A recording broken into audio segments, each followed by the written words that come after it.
Welcome back to another episode of Music Business Advice.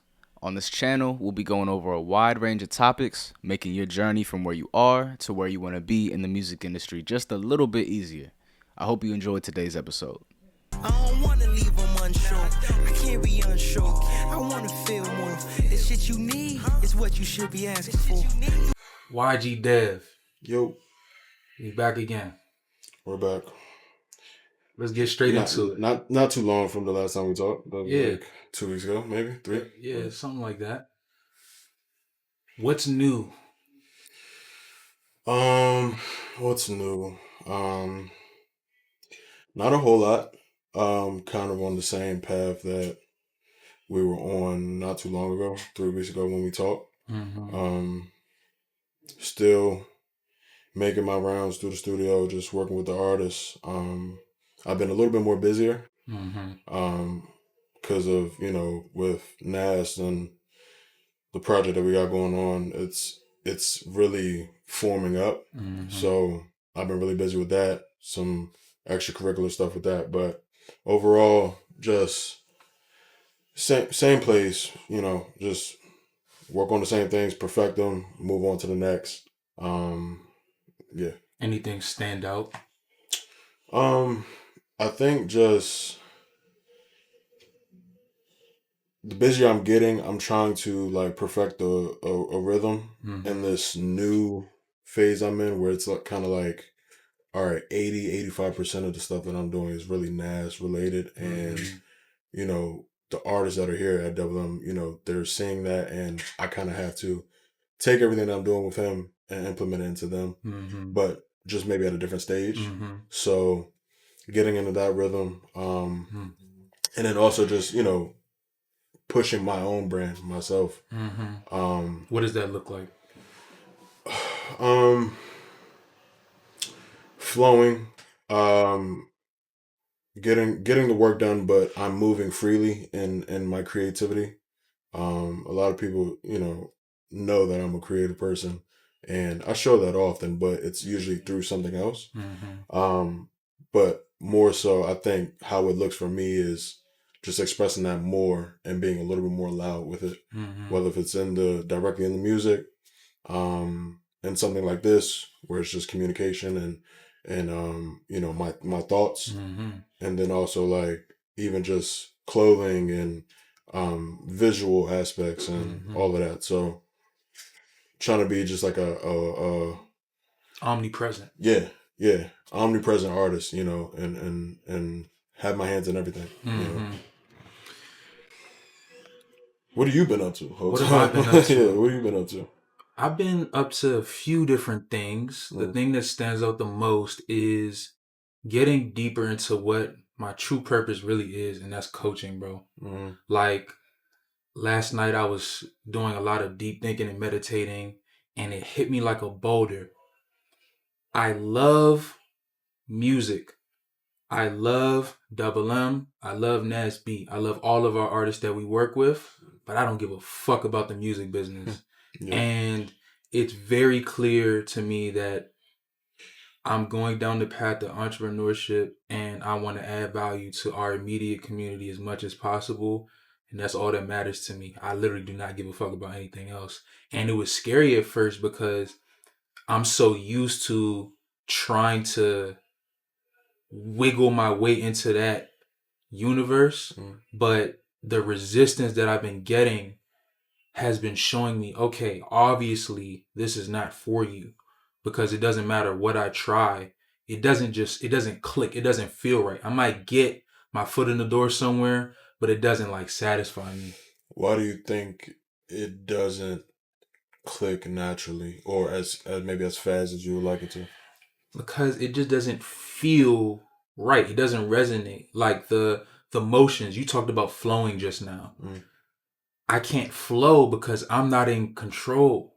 Gotcha. And what my responsibilities are typically don't align with what I would just naturally do. You know what I mean? So that's always been a thing. But now that I know what it feels like when I'm able to flow, I can't even imagine going back. What do you think how would it look for Mm-hmm. you when Damani was flowing at Dublin? How, like, paint that picture for me. Us having dozens of artists walk through the door every day that are talented, having motion, and they need help with brand partnerships or creative direction, and just facilitating those processes for people that are serious. Like, that's what makes me feel good, is just adding value to people that take what they do seriously creatively, you know. Who's some of the artists that you've been coaching, Mm-hmm. doing a lot of coaching with as of late? The ones that come to mind are Judo. Shout out Judo. He has a lot of great unreleased You music. for real? Yeah, I think people are going to be very surprised at what he's going to start dropping over these next few months. It's totally different from what, if you've already listened to his catalog and you're used to, what he's put out, you're going to be in for a rude awakening if you think that's what he's going to be on. Mm. And Thana too. Shout out Thana. She's came a long way from when we first met her at RDI nights. I think it was 3 ladies night. She dropped her project on SoundCloud, got a lot of good reviews, and starting to record at more prominent studios and get better access to production and producers. So I'm very excited for what's next for her. Like, the sky's the limit, honestly. With you coaching them, Mm-hmm. I know, like you mentioned, like you love Double M, you love Mm-hmm. the artists here, even if just in passing, Mm-hmm. and you love Nas. What are some of the things that like you love about that Mm-hmm. that are also in judo or in Tana? Like, what do you see in them that also makes you like, man, I love coaching you, or like Mm-hmm. this makes me want to coach the next Tana or the next Mm-hmm. judo? It's seeing clearly in my mind where they could be, and juxtaposing that with where they're at mentally and what their vision is or lack thereof, and helping bridge that gap. Hmm. So with and the track list, the amount of songs, his mindset towards that, and helping him collectively realize, no, this is what's in your best interest, is to go this Yeah. direction, and just the confidence, bro. Like, it's a thing that people don't really talk enough about. People don't realize, like, a lot of your favorite artists, a lot of my favorite artists, they might have big, strong brands and a lot of motion, and you see what you see from them, but behind the scenes, they're not always confident about what's going to market. Yeah. So that's been a very eye-opening thing for me recently, is realizing, no, Nast is my favorite artist, and the conversations we've been having is showing me, no, not only is he a real person, but there's a lot that goes into just every single stage of the project or the process, not just making the songs. There's so much that goes into it. You know Yeah. what I mean? Yeah. Nah, for real. That's kind of like, I know this, Mm-hmm. but it's like it's currently like really where I'm at, specifically with Nas. Like you said, the process is way more than probably what we put out Mm-hmm. or what you see from other artists like Nas or just at a very pro level. Um, and I'm also noticing like kind of in myself and just what I do, like, we've been recording a lot lately, and I've been having like a almost like a checking myself, like, man, there isn't really a lot of artists that maybe could do this on their own, have a executive that helps them through this, Mm-hmm.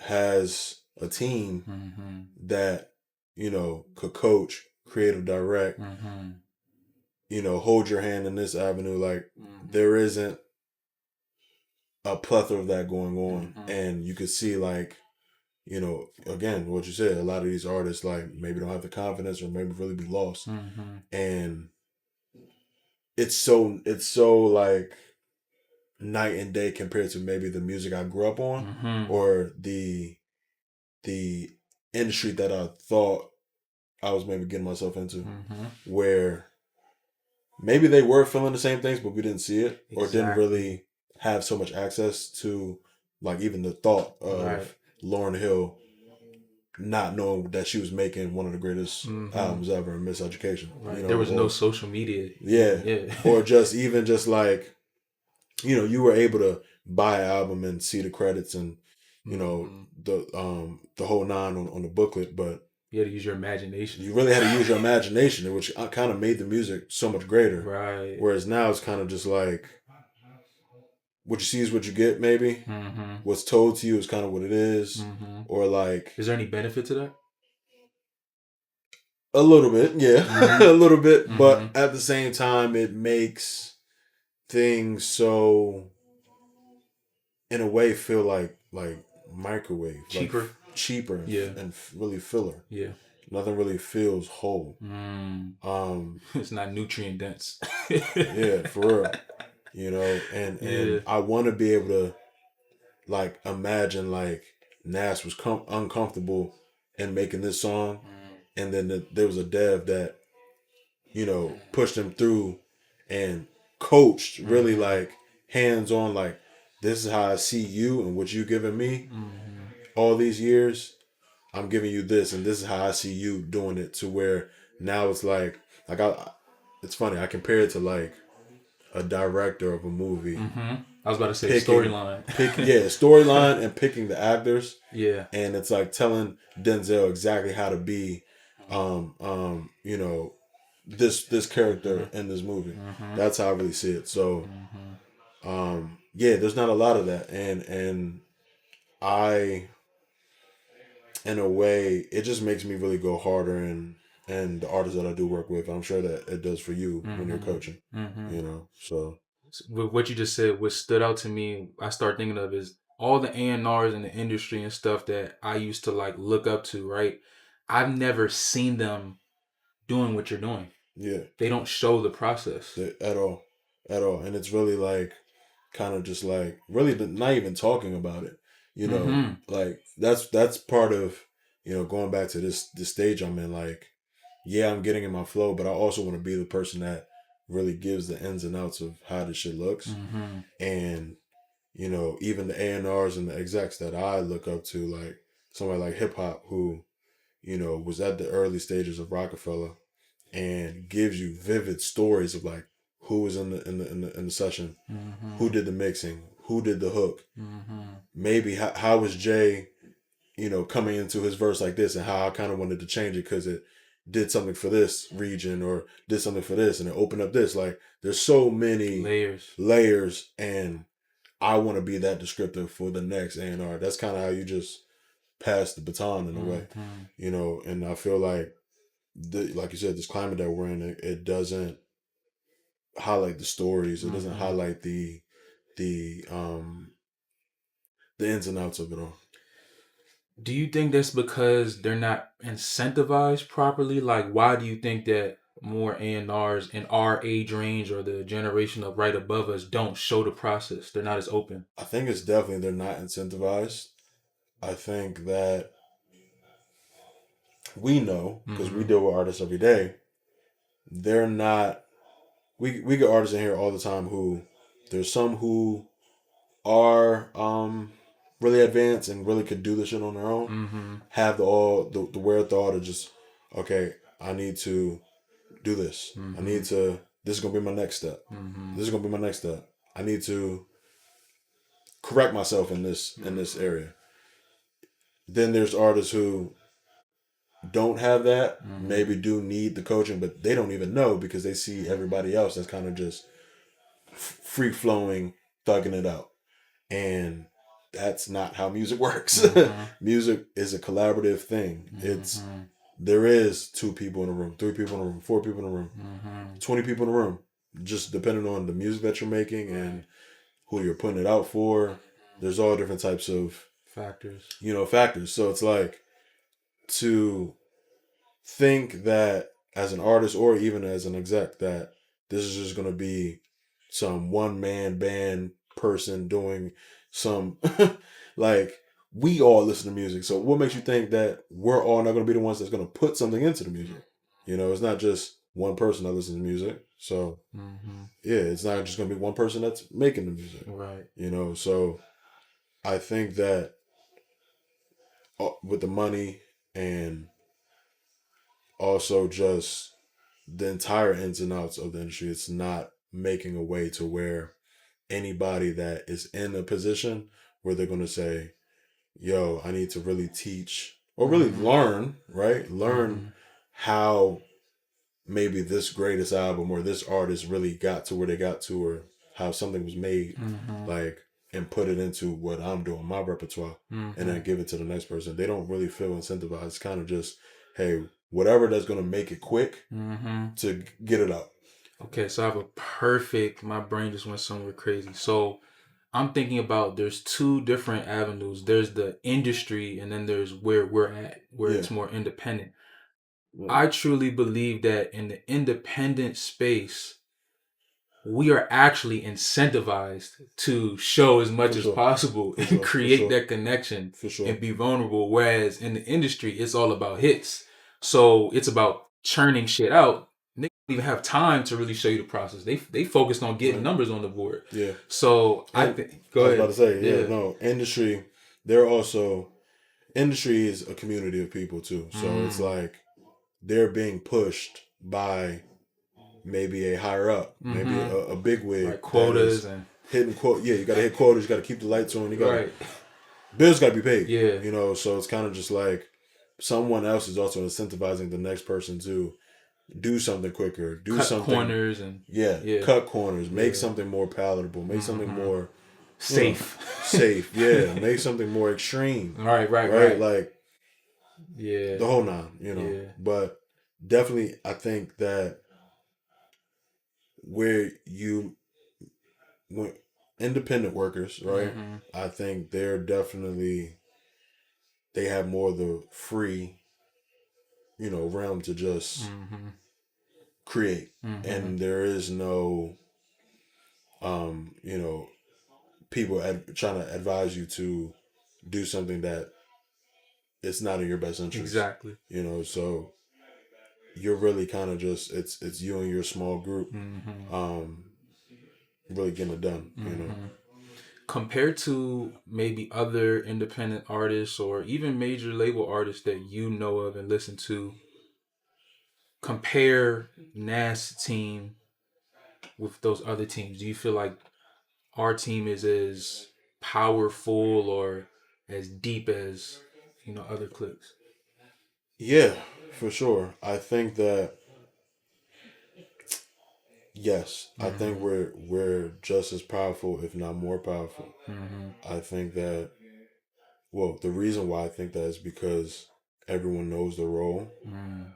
Everyone does the role really well. Also, everyone knows how to do someone else's role. Like, I think that, everyone has a creative mind and has the background knowledge in another field. Like, everyone at one point was Nas, the artist, right? Like, you were making music, Kel was making music, Zach was making music, and then also it's kind of like it worked.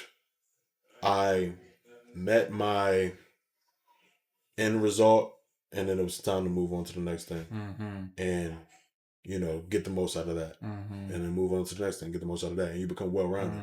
And I think that we're like really a well rounded team, whereas maybe some other teams or some other management teams just like are put there for, it could be for numerous reasons. It could be for clout, really. It could be for, oh, this person has the money. This person has the skills. No skills. It's more so just this person knows these people and can get me in the door and make this happen for me. You know, so it really, I think today it kind of starts with that first for a lot of teams and a lot of artists, and then I think that it goes into, oh, this person's really skillful and they really know what they're doing. Sometimes I walk in the, other rooms or like, I meet other artists and their teams and they're actually kind of surprised at how much I may know what I'm doing. Like, it's like kind of weird. It's like, Dev, you know so much about this and that, and it's like, well, I mean, I'm really in it. Like, this is my life. I live this, and I've practiced. I've done the skill work, right? Like, I put into my skill and not so much into what I can do for a like Aura. like just, oh, I'm known for this and I can get this done and I can make this Your call. aura is actually what you do. It's not fabricated. Exactly. You said something when we were like listening back to the project. You could quote me if I'm wrong. You were saying like you know more other A&Rs that couldn't do like what exactly that we done with this project. Yeah, it was something along the lines of like all the music that you put me onto that I find naturally. There's a lot of good artists out there that have a lot of good songs, but the percentage of good songs that I like compared to their whole discography is always a small percentage. But with Nas, the past few projects in particular, it's like you hitting over 50%. Yeah. And for someone as a picky listener as me, you want some shit if over 50% of the project I'm spinning consistently, bro. So that's just a fact, bro. Like, bro. And that stuck with me because it's like I think also something that we gotta take into into mindset is like it's always like you want quality, like, and you want like again like it to be for skill and not so much persona or like facade or like you said, like I'm trying to make Nas make a bunch of songs that sure it can be played for this, it can be made for this, but it's all great records. And it's all meant for something, even if it's a B-side, even if it's a hit, even if it's a street record, even if it's like all of it is going to be a great Nas B record, and it needs to be put out in the ecosystem. Whereas it's kind of like maybe you'll get another artist who their A&R, their manager, or whoever, even just themselves, like they're making the record solely for just the current times and just because it's cool and it got like this type of what's the word? It's like feel to it. Yeah, like it's just meant for a feel or just for like just a real present feeling. And it's like it's gonna live in just the present. Like it's not gonna live further than that. It's not gonna live past that moment. And that artist, if he doesn't really push himself or she doesn't push themselves, they're not gonna live past that moment either. Because it's not about skill. It has to be about skill. What are you putting into your skill set? How many things can you really do when you're put to test? Can you make a 19 song album? Can you make a 4-track EP? Because like at some point it's going to be more than just can you make singles, right? More than can you just make a moment, like can you make something that's going to live with us and be like, all right, like no, this person stood the test of time. This person age like wine. Exactly. Even just set the music aside. Right. This person can come out 40 years from now and still speak to the audience he was speaking to or she was speaking to when they came out. Right. And they feel the same or now more excited. Yeah. And their current, they can be 80 years old still talking to a 60-year age group. Yeah.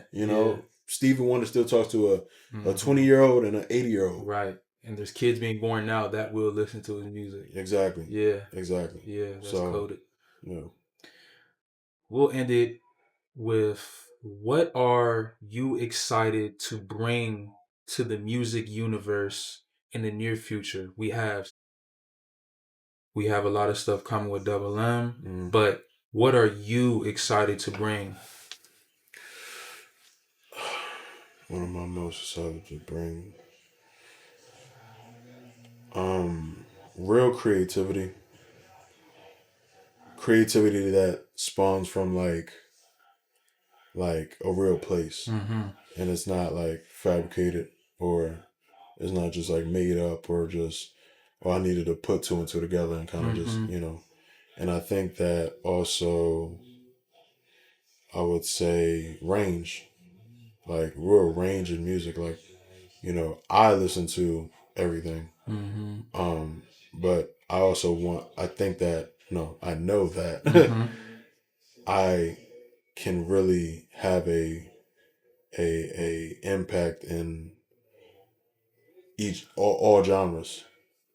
Um, and I think that also I can really make a shift in all genres. And it's just going to take an artist at a time, a song at a time.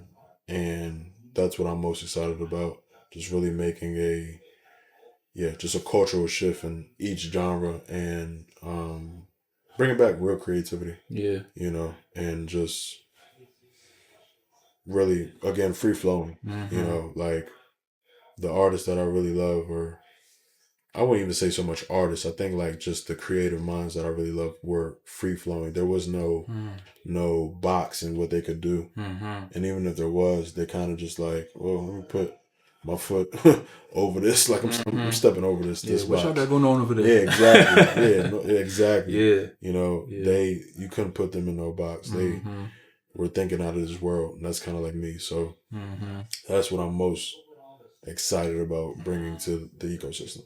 Hell yeah, it's 2 for 2. 2 for 2, easy money.